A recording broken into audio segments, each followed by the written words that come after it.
MELUS, we're back! Apologies for the wait, demoiselle, and our most important partners. You said before that you still had some business at the court. What brings you back to Poisson so quickly? About that. It's because my partner here reminded me of something really important. You see, what if my father's case had something to do with water from the primordial sea? You still remember, right, MELUS? On that night, it was raining? Yes, the case was quite similar to that of Mr. Linney's. Both were what you'd call impossible murders. Could you tell us a bit more about what happened before? Yeah, of course. Many years ago, something called synth began to gain popularity in Poisson. At a glance, it was a kind of drink that could excite your mood and produce many pleasant hallucinations. Wait! Didn't that guard guy who turned into water also mention that the primordial water could be used to produce some kind of potion? Yes, he did. Considering what we know now, it's almost certain that synth is created using water from the primordial sea. If you drink synth for an extended amount of time, you'll suffer many side effects, such as losing the ability to focus or control your emotions. And if you were to stop drinking it completely, you'll experience flashes of paranoia and anxiety while lacking energy to do anything. It's an extremely dangerous substance. As he oversaw Poisson, my father was compelled to put a stop to synth abuse and called for a complete ban of it.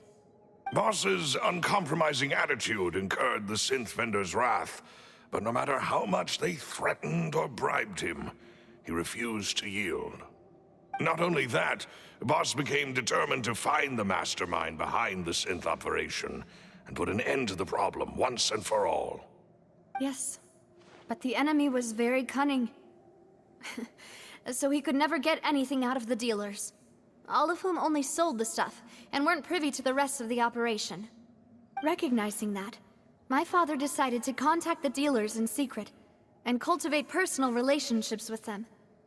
Finally, he was able to convince someone to become his informant. The man's name was Jacques. He felt greatly ashamed about his work after seeing many families destroyed by synth abuse. That night, my father hosted a banquet at his countryside estate. He planned to meet up and exchange information with Jacques over some food. But then, we heard 2 gunshots from the courtyard. We raced to the scene and found my father, still holding a gun, and Jacques, who was already dead on the ground. Huh? How did that happen? Aren't they on the same side? Sounds just like Lenny's case, doesn't it?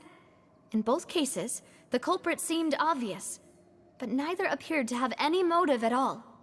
Looking back on it, though, I now believe the most important clue was something we all overlooked at the time. There were pieces of clothing left at the scene. Precisely. It's all thanks to you that I made the connection now.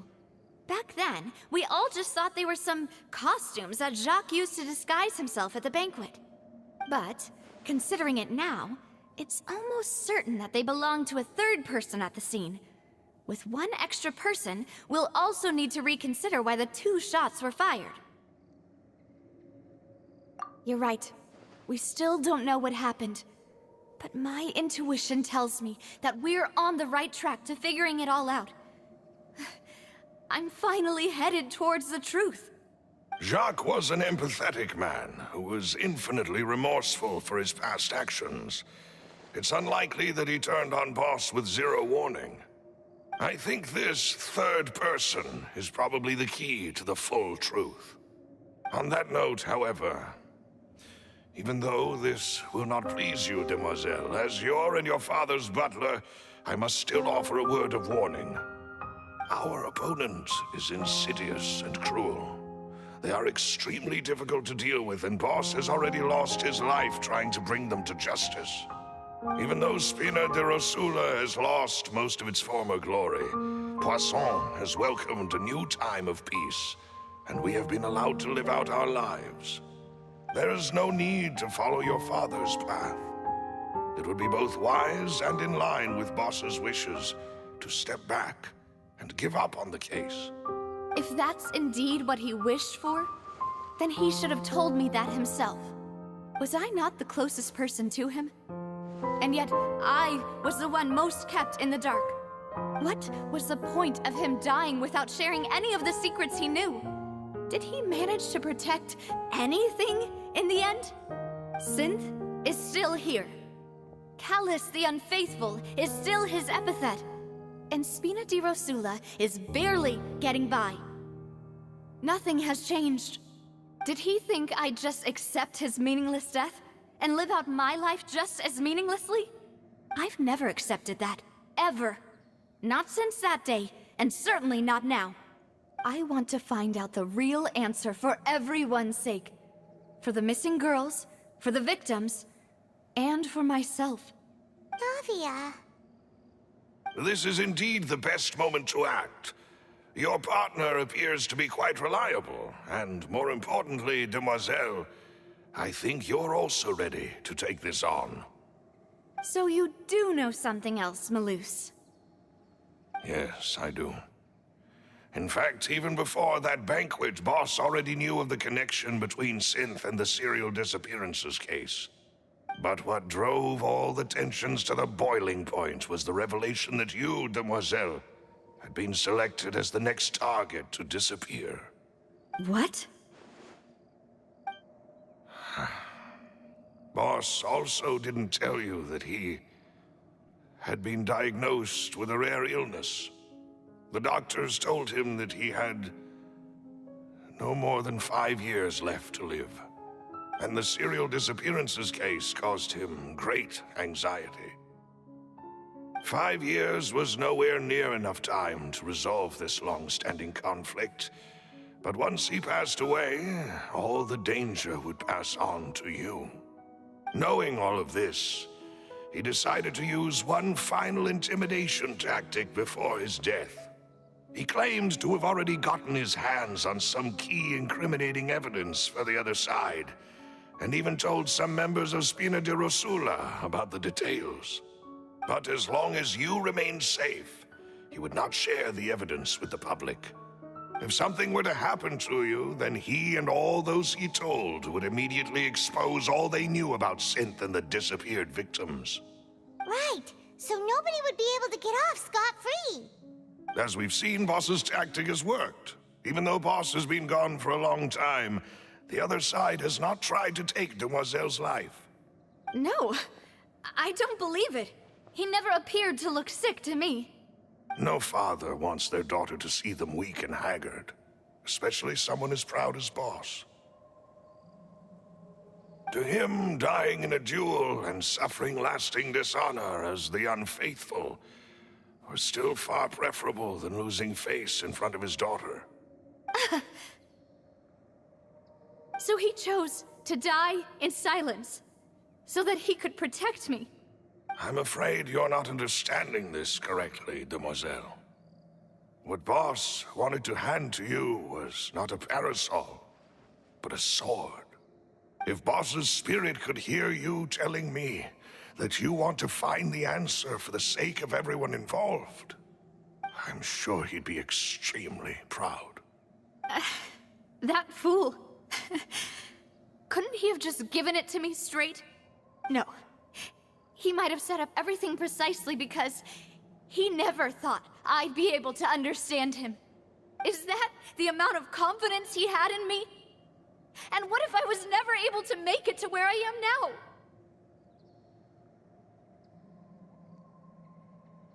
Yeah. I suppose that's true. With the way he'd set things up, if I had wanted, I could have just lived out my life without a care in the world. But thankfully, he rarely talked to me about complex matters, and thus understood little of me as a person. In this case, he really didn't need to give me an easy way out. MELUS, what was the key evidence that he shared with you? It's the location where Synth is produced.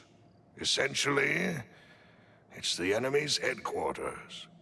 When he was threatening the enemy, Boss didn't share the specifics of the incriminating evidence he found. But if you want to use it against the enemy, you'll still have to take several things into consideration. Why? If we know where the place is, can't we just go storming in? You mustn't forget that we're fighting against a mysterious and dangerous organization that's been in operation for decades. There's no telling what might be lying in wait at their headquarters. We also have no idea what kind of evidence we may be able to find inside, nor what people we may be able to capture. But a single visit to their headquarters would be tantamount to a formal declaration of war. The worst case would be that we leave empty-handed, but also open ourselves up to full retaliation. Then, in that case, why not work with the Fontaine authorities? Well, you saw one of them dissolve during Mr. Linney's case. We have no idea just how thoroughly they may have been infiltrated. Huh. That's true. Seems my father really had no choice. But things are different now. It should be a lot easier to prove the other side's guilt, now that we've connected Synth with the disappearances case. You sound like you've put a lot of thought into this, MELUS. I am the butler, after all. I live but to serve the boss and Demoiselle's will. I've always been willing to take on any kind of risk for your sake. But considering my relative lack of ability, I've spent my time keeping secrets, performing basic investigations, and waiting for the right time to come. Thank you for all of that, MELUS. Have you discovered anything new in the past few years? Let me think. One conclusion I came to was that the enemy must be quite familiar with Spina di Rosula, or at least have an informant planted here. When I announced orders to the organization's members on Demoiselle's behalf, I used to deliberately keep a few people in the dark and observe the reactions of the synth vendors. If the vendors didn't change their plans, then the individuals informed of our orders must be innocent. If the vendors packed up and fled, however, then someone must have given them the news. After several rounds of testing and investigative tracing, I've narrowed the suspect list down to 3 people. The first is Florent, Spina di Rosula's senior advisor. Huh? Florent? Yes, surprising, isn't it? He was one of the people Boss trusted the most, which also means that he was someone who understood Boss really well. Thanks to his position within Boss's innermost circle, he always knew our upcoming plans and could thus avoid capture this whole time. There's someone else like him too. Marcel, the head of Confrérie of Cabrières. Uncle Marcel. It's a guild in Poisson. Boss helped it to grow to its current size and prominence. In the beginning, they were only reselling some daily goods, but now they're one of the richest guilds around, with a lot of business connections in the city. So, they're like a sister organization of Spina di Rosula? Yes, you can say that. When we were fighting against the synth dealers, they provided us with plenty of support. It's a bit difficult to imagine someone using their own money to hunt down themselves. The final suspect is Thierry, the man responsible for coordinating information between Spina di Rosula and the guards. Although the guards mostly leave us to our own devices, there are still many activities we have to report to the local authorities. Since Thierry is always in the know about our current activities, he could theoretically always plan one step ahead. I see. These are all people who I communicate with quite regularly. To think that the enemy we've been fighting against has been right next to me all along, among those I trust the most. It's almost too hard to believe. If you want to investigate them, please take every precaution to not alert the quarry. Judging from our experience, the enemy is extremely cautious. Of course. And thank you, MELUS. You've provided us with a lot of great information. You're too kind, my lady. I'm just doing my duty. And before I forget, proving Boss's innocence would also mean clearing him of blame in Jacques' death. After that incident, Jacques' wife and daughter were taken into the Spina's care. They still live in Poisson today. If it might help, you could also pay them a visit. I can make the necessary arrangements. Oh, thank you so much, MELUS. You really are the best. A new case awaits, my dear partner. I hope we can work together to uncover the truth and end this case once and for all.